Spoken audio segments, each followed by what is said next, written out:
Assalamualaikum warahmatullahi wabarakatuh. Selamat pagi anak-anak bapak semua. Jumpa lagi kita hari ini dengan Pak Hamdi.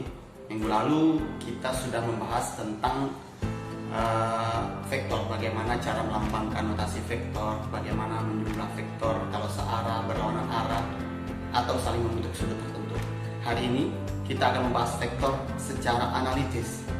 Namun sebelum kita membahas vektor secara analitis ini, Bapak akan memberikan dulu kepada kita wawasan untuk menentukan komponen vektor. Nah, anak-anak Bapak semua, jika vektor dalam suatu sistem koordinat kartesius pada bidang itu memiliki arah tertentu, tentu dia mempunyai komponen pada sumbu X dan mempunyai komponen pada sumbu Y. Baik, coba kita lihat gambar berikut. Nah, anak Bapak semuanya. Ini ada vektor A. Ini pada bidang, jadi kita batasi pada bidang saja, ya. Nah, ini vektor pada bidang. Apabila vektor ini dinyatakan secara skala seperti ini, maka dengan mudah kita menentukan komponen sumbu X-nya dari vektor tersebut. Nah, coba kita lihat. Nah, vektor ini mempunyai berapa kotak ini arah sumbu X? 1, 2, 3, 4, 5, 6. Jadi ada 6 kotak. Ini lihat ujungnya, lihat ada 6 kotak pada sumbu X. Dan pada sumbu Y berapa kotak? 1, 2, 3, 4.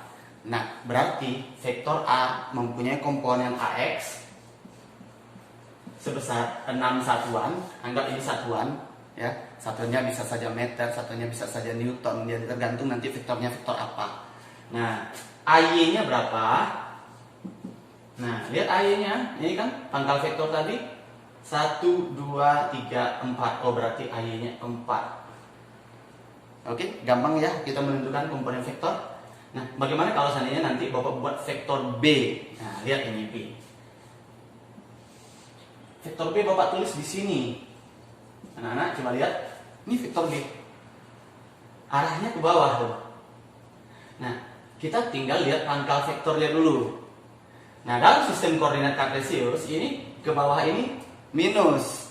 Minus pada sumbu Y dan ke kiri adalah minus pada sumbu X. Berarti B X sama dengan berapa? Lihat ini Bx 1, 2, 3. Oh, berarti minus 3 karena dia ke kiri. Oke.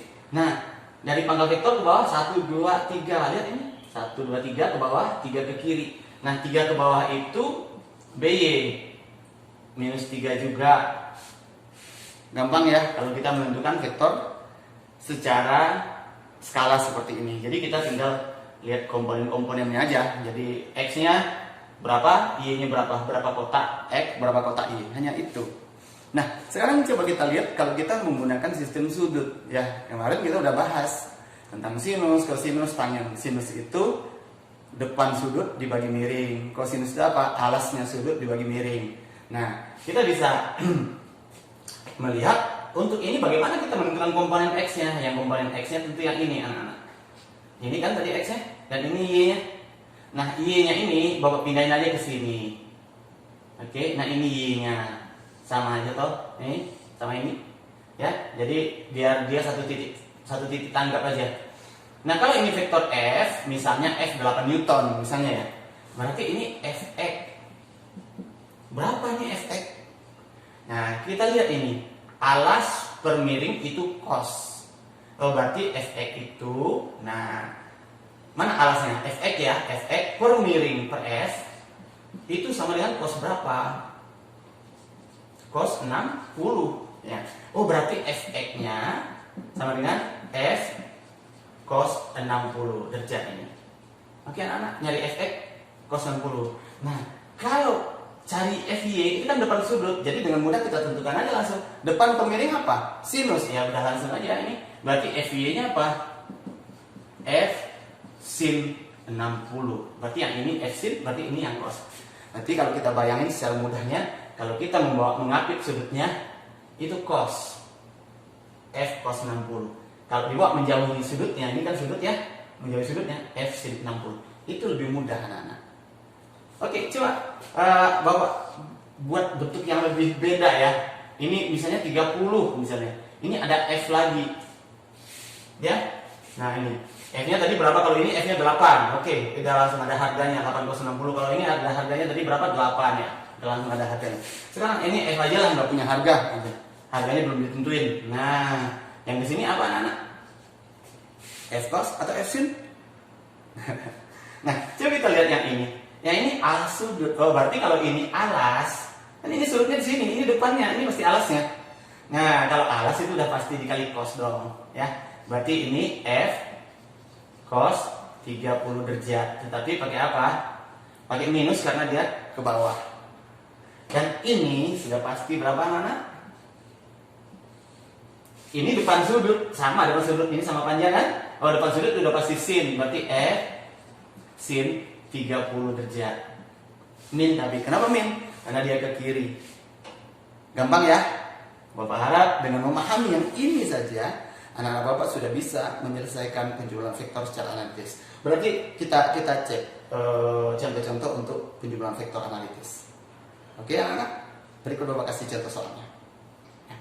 Baik, anak-anak Bapak semuanya.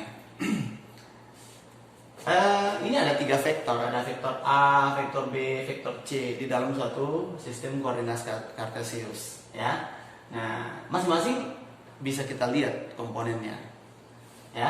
Nah, coba kita lihat vektor A ya, vektor A. Komponen A x berapa, anak-anak? 1, 2. Oh, berarti AX 2. Oke, AY berapa? AY 1, 2, 3, 4. Oh, 4. Nah, berarti udah ada A, yang B lagi. Ya, B. BX berapa? Lihat ini panahnya. 1, 2, 3. Sampai ke ujung vektor ya, dari pangkal ke ujung yang X-nya aja kita hitung. 1, 2, 3. Oke, BX 3 ya. BY berapa? Nah, lihat ini 3 ke bawah ini karena panahnya ke bawah. Nah, ini ke bawah, berarti BY min 1. Sampai di situ paham? Nah, untuk C lagi. Oke, C. CX berapa? Coba hitung. Ini panahnya di sini. Pangkalnya di sini, ujungnya di sini. Kita minum di pangkal. 1, 2, 3. Tapi kan ke kiri. Berarti CX min 3. CY berapa? Itu dari pangkalnya juga. 1, 2. Ini CY berarti min 2. Anak-anak, kita bisa menjumlahkan vektor X dan vektor Y dari semua vektor yang ada. Oke, kita dapatkan resultan pada sumbu X berapa, anak? 2 tambah 3 kurang 3. Berarti 2 tambah 3 minus 3. Berarti Rx adalah 2. Sekarang RY, ayo RY. Mana ya? Ini ya. 4 kurang 1 kurang 2. Berarti 4 kurang 1 kurang 2. 4 kurang 3 berarti 1. Nah, berapa resultan vektor ini? Maka R adalah akar dari Rx kuadrat ditambah Ry kuadrat. Rx-nya berapa? 2. Berarti 2 kuadrat. Ditambah Ry berapa? 1 kuadrat. Oh, berarti akar 5. Nah, beginilah besar resultannya. Yang mana resultan itu? Nah, coba kita lihat. Mana resultannya? X-nya 2 ya. Wah, 2 kotak. Kalau kita tulis di sini X-nya 2 kotak. Kalau kita bayangin gambarnya di sini aja gitu. X-nya 2 kotak, Y-nya 1 kotak. Oh, berarti ini dia resultan dari semua vektor itu. Ya. Tapi mesti di pangkal ini ya, nanti kita gambar. Ini bawa pisahin aja gambarnya. Nah, ini dia. Berapa R-nya? 2 dan 1. Oke? Bisa ya? Nah, clear 1 untuk yang sistem skala seperti ini. Nah, bagaimana kalau seandainya ada sudut-sudutnya? Nah, sudut-sudutnya berarti anak-anak Bapak juga harus menentukan setiap komponen vektor itu. Nah, coba kita lihat nih. Tadi kalau ke alas sudut apa namanya? Cos ya, ini garis bantu aja untuk membuat vektor ini, vektor X. Berarti ini 8 cos 60. Nah, ini yang sumbu X 8 cos 60. Berarti harga vektor F1 ini adalah, ini kan sudutnya, berarti ini depannya, sama ini depannya juga nih, sama ini depan sudut. Kalau depan sudut apa tadi? Sin ya, berarti 8 sin 60. Nah, tuh, udah ya. Oke, yang satu lagi nih. Nah, ini kan alas sudut. Ini alasnya. Alas sudut cos, berarti ini 4 cos 30 karena sudutnya kita letakkan di sini. Nah, ini 4 cos 30. Berarti yang ini, yang komponen Y-nya adalah 4 sin 30. Oke anak-anak, kita udah nampak beberapa vektor. Jadi vektor yang 3 ini sudah diwakili oleh vektor-vektor pada sumbu X dan vektor pada sumbu Y. Lantas yang 6 Newton ini mau diapain? Dia tidak ada komponen Y-nya, dia hanya ada komponen X-nya. Berarti vektor F3 itu tidak ada komponen Y, hanya ada komponen X. Nah, karena dia tidak punya sudut pada koordinat ini. Oke, coba kita lihat F1X sama dengan berapa? 8 cos 60. Berarti 8 dikali setengah 4 Newton. F2X, ayo F2X berapa? Mana F2? Ini ya, F2X min 4 sin 30. Berarti 4 ya. 4 dikali setengah min tapi ya, berarti min 2 Newton. Mana tuh Fx-nya? Ini Fx. F2X-nya nih, F2X-nya nih. Ya. F3X berapa anak-anak? F3X 6 Newton, tapi minus ya, minus 6. Ya udah, ini 4 2 min 6. Berarti Fx-nya berapa? Rx-nya pada sumbu X 4 dikurang 2 dikurang 6. Berarti minus 4 Newton. Oke, itu X-nya. Nah, sekarang kita lanjut ke Y. F1Y. Oke, ini F1 ya. Y-nya berapa? 8 sin 60. Nah, 8 dikali setengah akar 3.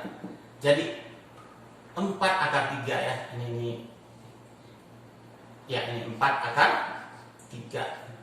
Positif karena arahnya ke Y positif. Nah, F2Y, ayo F2Y. Ini dia 4 cos 30.